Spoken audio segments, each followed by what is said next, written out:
ধুনে। আমরা খাবারের তৃপ্তির জন্য যে জিনিসটা খেয়ে থাকি ধনে পাতা, আপনারা এখন দেখবেন সেই ধনে পাতার ক্ষেত, এবং এখানে প্রচুর ধনে পাতা অযত্ন অবহেলায় পড়ে আছে চাষিদের ক্ষেতে, খাওয়ার লোক নাই। তাই আমরা আসলাম ভিডিও করতে, মন চাইলে আপনারাও পেয়ে যাবেন আমাদের সাথে যোগাযোগ করলে। এই দেখছেন সেই ধনে ক্ষেত, আমরা অনেক উপর থেকে করার জন্য এটা ছোট ছোট দেখা যাচ্ছে, আসলে এটা অনেক বড় এবং অনেক বড় ক্ষেত। পুরো ক্ষেতটা আপনাদের দেখানোর জন্য আমরা আস্তে আস্তে ভিডিওটা করছি।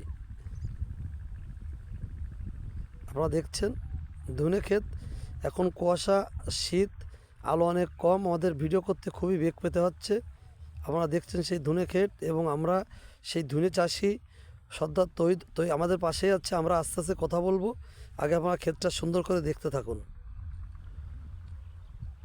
এই ধনে কিন্তু খুব বেশি কষ্টের ফসল না, সামান্য পরিশ্রমে ধনে হয়।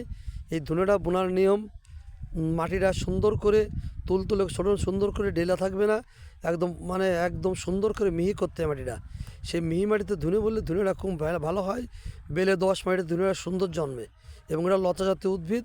এটা খাবারের সাথে, আমাদের রসনা তৃপ্তির জন্য, খাবারের স্বাদ বাড়ানোর জন্য আমরা এটা সালাদের সঙ্গে, খাবারের সঙ্গে এবং বড় বড় অনুষ্ঠানে খেয়ে থাকি। মাঠে আমরা দুই জাতীয় ধনের শাক পেয়ে গেলাম। প্রথম যেটা দেখালাম ওটা দেশি, আর এটা হচ্ছেন বিদেশি। দেখেন এটা অনেক উঁচু এবং অনেক লম্বা, অনেক বড় হয়েছে, এবং স্বাদ দেশিটাই বেশি স্বাদ।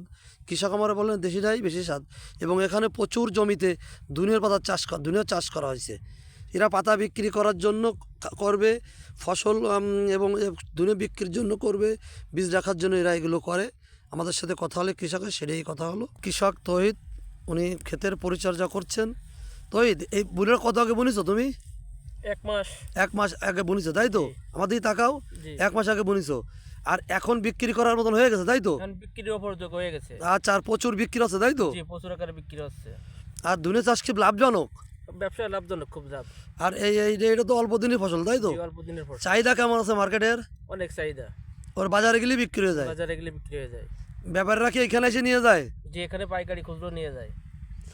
যোগাযোগ ব্যবস্থা ভালো হওয়ার জন্যই ধনের পাতা এখান থেকে এসে কৃষক ব্যাপারীরা নিয়ে যায়, এবং এরা বেশি একটা দাম পায় না।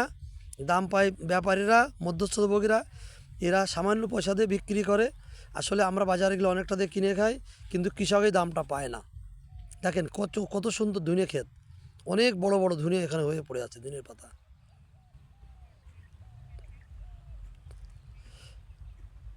ধন্যবাদ। Mohammad Rezaul Haque, eastern library, Narail.